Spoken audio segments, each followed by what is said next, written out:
Good evening, welcome to News Now on TV360. I am Thelma Okoro. Nigeria President Muhammadu Buhari says talks on security, war against terrorism, as well as trade and economic relations will dominate his meeting with U.S. President Barack Obama. A statement issued Wednesday through his spokesperson, Femi Adesina, said Buhari will depart Abuja on Sunday for Washington, D.C. He's expected to be in the U.S. for a 4-day visit. During the visit, Buhari will also discuss measures to strengthen and intensify bilateral and international cooperation against terrorism in Nigeria and West Africa. The United Nations has expressed deep concerns over the growing number of internally displaced persons in Nigeria. Ratidze Ndolovu, a representative of the United Nations Population Fund, said Nigeria possesses the highest number of persons displaced by conflict, which is 3.3 million. Ndolovu made this disclosure in Abuja on Tuesday at a World Population Day event with the theme Vulnerable Populations in Emergencies.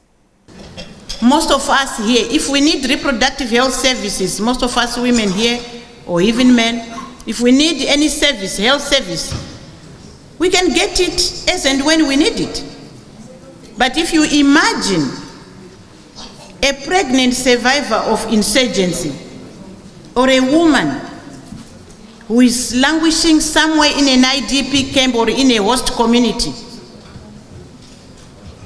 as she sits there pregnant in the 3rd trimester, wondering whether she will deliver and remain alive, whether she will have food to eat and feed herself and the unborn baby, whether she will have even anything to rape her baby when the baby comes out. She struggles, she worries as she sits there. And we need to join them and support these women. Even under normal conditions, reproductive health complications are a leading cause of illness and death among women of reproductive age. In humanitarian situations, an estimated 1 in 5 women and adolescent girls are likely to be pregnant or to fall pregnant. The OCHA Interagency Multi-Sectoral Humanitarian Needs Assessment in the northeast states of Borno, Yobe, Adamawa, Taraba, Bauchi, and Gombe states in December 2014 revealed that among the IDPs, women of reproductive age were about 161,673, with approximately 12,933 pregnancies expected in the 6 months following the assessment. As skilled birth attendants and emergency obstetric care often becomes unavailable in humanitarian situations, pregnant women and girls' vulnerability to death and injury is further exacerbated. Women and adolescent girls also face much greater risk of abuse, sexual exploitation, violence, forced marriage during conflicts, and also during natural disasters. In addition, many women who survive a crisis become heads of households with the sole responsibility of caring for their children. They often have to overcome immense obstacles to provide health and care for children, the sick, the injured, and the elderly, and they always bear the heaviest burden of relief and reconstruction. That's Ratidze Ndolovu speaking on women and children affected by Boko Haram insurgency. Now, Nigeria President Muhammadu Buhari has appealed to members of the ruling All Progressives Congress, APC, to drop their differences in order for the party to achieve its campaign manifestos. The president made the appeal when he hosted the party leadership to the Muslim breaking of the fast at the new banquet hall at the presidential villa, where he called for unity among members of the party. The gathering had top APC leaders in attendance. Because we believe in this system, and we believe this system that a society like ours, if we make sure that we respect the constitution of the country, the constitution of the party, then all the greed and the mismanagement of the communities up to the national level will be a thing of the past. I thank you very much for coming. As the group here represents what we are, Nigerians, across religious, religious, cultures, and ethnicity. We just have to live in Nigeria as Nigerians. Whoever thinks he is important at whatever level, let him use his influence to make sure that he consolidates, the coming together of Nigeria at whatever level, to make sure that we have achieved the three identified manifesto speeches that APC preached throughout the country: security, economy, employment, and social needs, and killing corruption. Because before I said it, so many people have said that if we don't kill corruption in Nigeria, corruption will kill us. Meanwhile, one of the national leaders of the All Progressives Congress and former governor of Lagos State has dismissed suggestions of a rift between him and the president. Speaking to newsmen after the breaking of the fast dinner with the president, Tinubu said insinuations that he is not happy with the president are completely untrue. I am backing what the president has carefully enumerated and articulated to the party. The party is supreme. The party must have disciplined leadership and followers. The party's process must be respected, because that is the confidence and the trust of the people. However, in every political environment, you expect conflict. That is politics. And conflict resolution mechanism will be applied to resolve all problems. So, we are there. There is honor in every struggle. In every competition, there must be honor in victory too. I will stop there for now. If there's any other question. How prepared is APC to ensure that they will not have the mistakes of PDP under this administration? We are different. We cannot be PDP. We are APC. We will not repeat their mistake. We know their mistake. We know their errors. And we understand what Nigeria wanted. Nigeria gave this party a mandate because of our manifesto. We are pro-people. We are progressive. You have a conservative government in the last 16 years. This is a progressive party, just coming barely 30 days. We understand the hope of Nigerians, and we respect that hope. We understand the expectation of Nigerians. We believe in that expectation and in our promise of prosperity to come. We will not change that. Your Excellency, but there's already this fear that you have a sour relationship with the president, given that some of your demands are not being met in the party. How true is that? I have no demand on the party.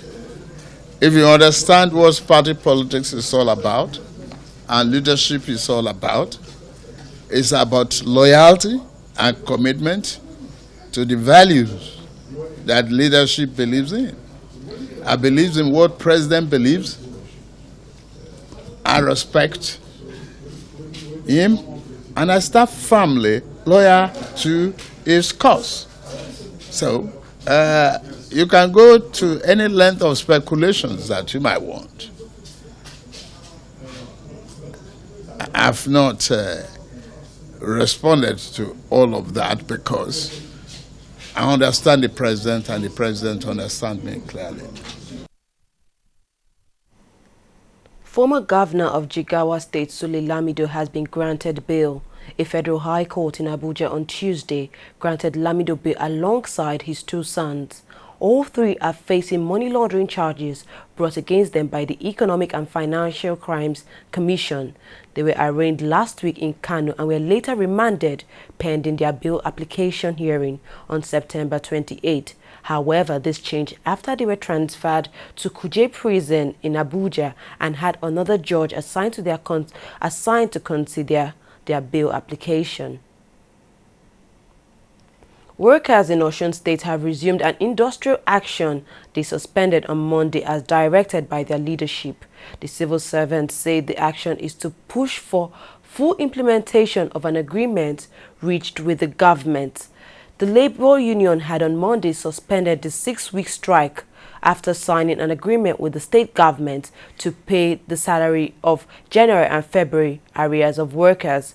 Chairman of the Nigerian Labour Congress, Jacob Adekomi, directed workers to resume the strike after the state government faltered on the agreement reached by both parties. The Nigerian government has confirmed earlier reports that it recalled some ambassadors from countries where they had been posted. The Ministry of Foreign Affairs confirmed the recall of non-career ambassadors and ambassadors extraordinary and on tour of duty abroad. This is contained in a statement issued by the Public Communication Division of the ministry. The exercise, according to the statement, was in line with routine movements in the diplomatic service of the country. Inspector General of Police Solomon Arashe has called on all state police commissioners in the country to heighten security level in places of worship during the forthcoming Eid al-Fitr celebration. This was contained in a statement issued in Abuja on Wednesday by the police force public relations officer, Emmanuel Ojukwu. The statement said special attention should be paid to places of worship, critical public places, and other vulnerable points prone to criminal attacks. We'll take a short break now. When we come back, News Now will continue. Every day, every hour, and every minute, news break in Nigeria. Things happen so fast, it's most times difficult to track and comprehend them. But that's what we do right here on TV360. 2015, would you want to come back again? It's like asking Jesus Christ if he knew he was going to die, will you want to come back as the savior of the world again? We do not just help you track the stories, we break them down, explore all the angles, analyze the issues so that you can fully comprehend the stories and use them to make the right decisions.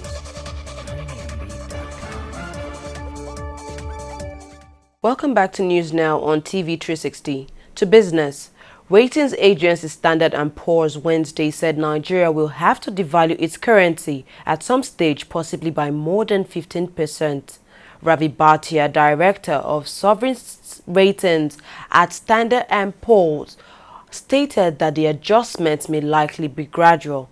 Investors have seen a devaluation of the naira as long overdue for Africa's largest economy and the biggest oil exporter, which has been battered by the recent tumble in crude oil prices.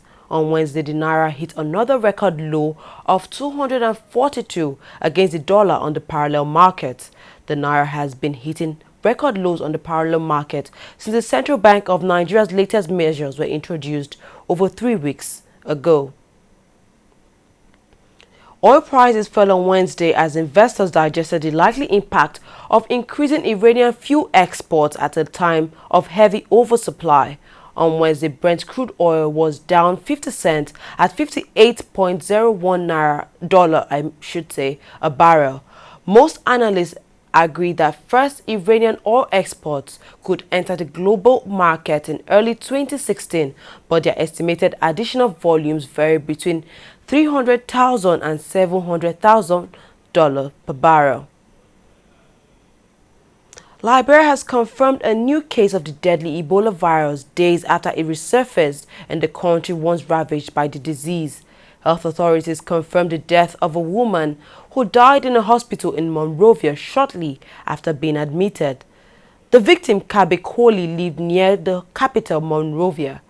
The World Health Organization, WHO, declared Liberia Ebola-free on May 9th, but reported a new case nearly 2 months later. Retired Archbishop Desmond Tutu has been admitted to a Cape Town hospital for a persistent infection. The 84-year-old, who has wrestled with health problems for years now, was admitted on Tuesday. His daughter, Reverend Canon Mfotutu, said the family hopes the Nobel Peace Prize laureate will be home in a day or two. He previously underwent hospital tests for a persistent infection in 2013. Just last year, he cancelled travel plans because of his long-running battle with prostate cancer. To sports news now. Former Super Eagles captain Sunday Oliseh has been finally appointed head coach of the Nigerian Super Eagles. He replaces Stephen Keshi, who was sacked earlier this month for breaking the terms of his contract with NFF. Oliseh was officially unveiled on Wednesday in Abuja as he signed a 5-year contract with the NFF. The 40-year-old arrived with his Belgian counterpart Jean-Louis Francois Flusquito as his foreign technical assistant. Speaking at the event, Oliseh said he would do his best to ensure the progress of the Nigerian national team. Today, we have just been able to unveil, we've just been able to present the Pep Guardiola of Africa.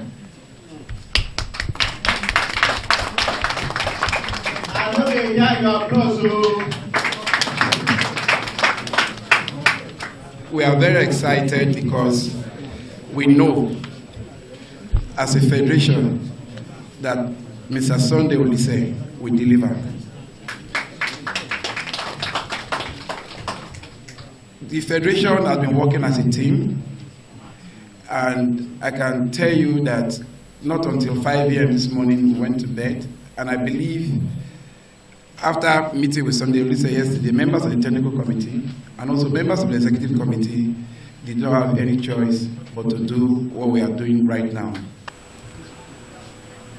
First of all, I'm not coming as a messiah. I'm not coming as a man who knows it all.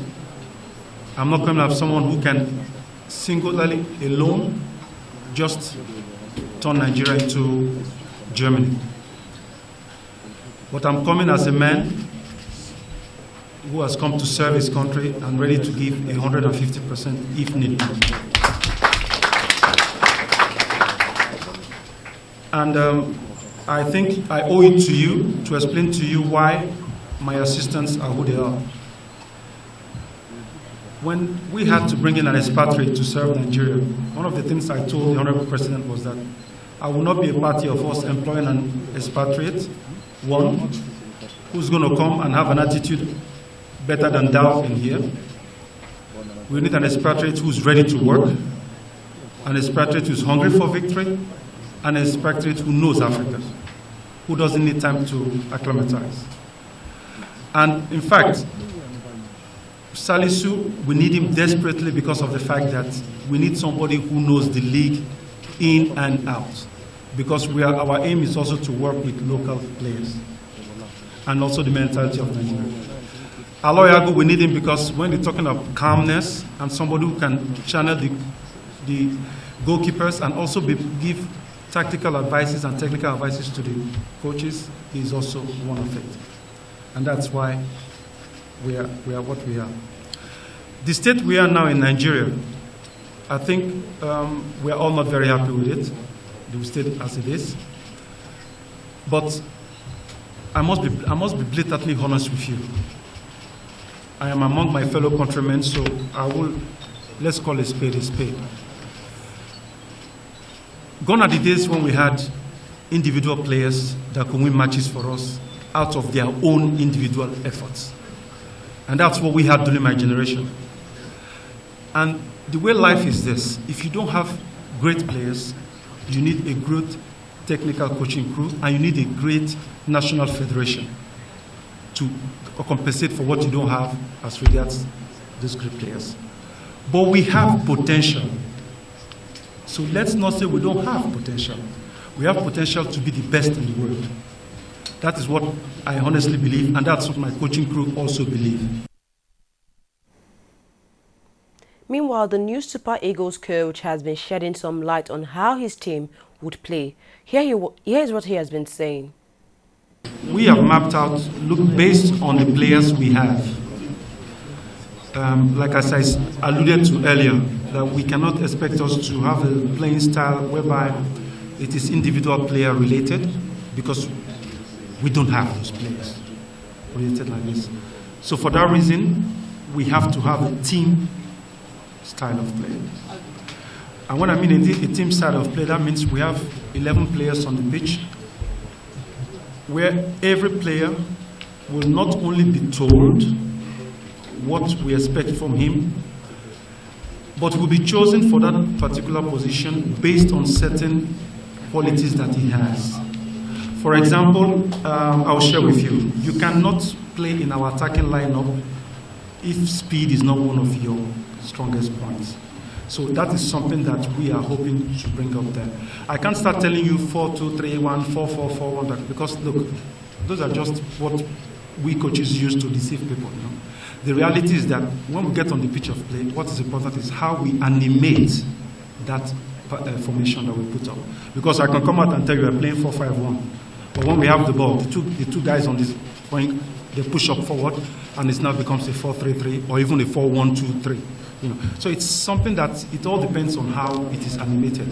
But how we animate it is based also on one, the opponents we are playing, two, the situation that we have to live with at the moment, and three, where we are playing it. Because if we are, for example, we are playing now Argentina, let's be honest, they are way, way better than us. We cannot go out there and be audacious enough and say we are pushing up a pattern of offensive and attacking blatantly. No. Even the Germans don't do it when they play the Spanish. They curtail them, and eventually, when they are leading 1 or 2-0, then they start to spring. So what I'm trying to put out here is that our playing pattern is going to be more of a team passing game. But we might be limited with the team passing game based on the pitch that we have. Because, for example, with all due respect, if we now have to go to play, from what I saw, a game in, please, nobody should take this wrong, huh? On a pitch like, what pitch is not so good? All pitches are good, just go on, please. A pitch that is, not very, because let me, I'll get where my president is going. So, he's saving me from trouble, thank you.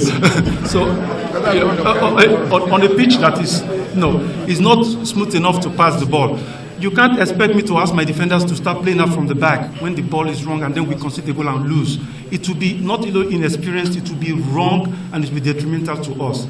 So the pattern we're going to play is going to be a passing game, but coupled with other things that will be. For example, like a pitching child, maybe it's a bad one or something. I'm safe now. European Football Governing Body UEFA has released a list of 10 players nominated for the UEFA Best Player in Europe award. The players nominated for the award include Lionel Messi of Barcelona, Cristiano Ronaldo of Real Madrid, Neymar of Barcelona, Luis Suarez, also of Barcelona, Eden Hazard of Chelsea, Gianluigi Buffon of Juventus, Arturo Vidal of Juventus, Andrea Pirlo of Juventus, and Paul Pogba of Juventus, and also Carlos Tevez, also of Juventus. The 10 players were decided by journalists from each of UEFA's 54-member nations, who provided a list of their 5 best-ranked players. We've come to the end of news now. We thank you very much for watching. I am Thelma Okoro.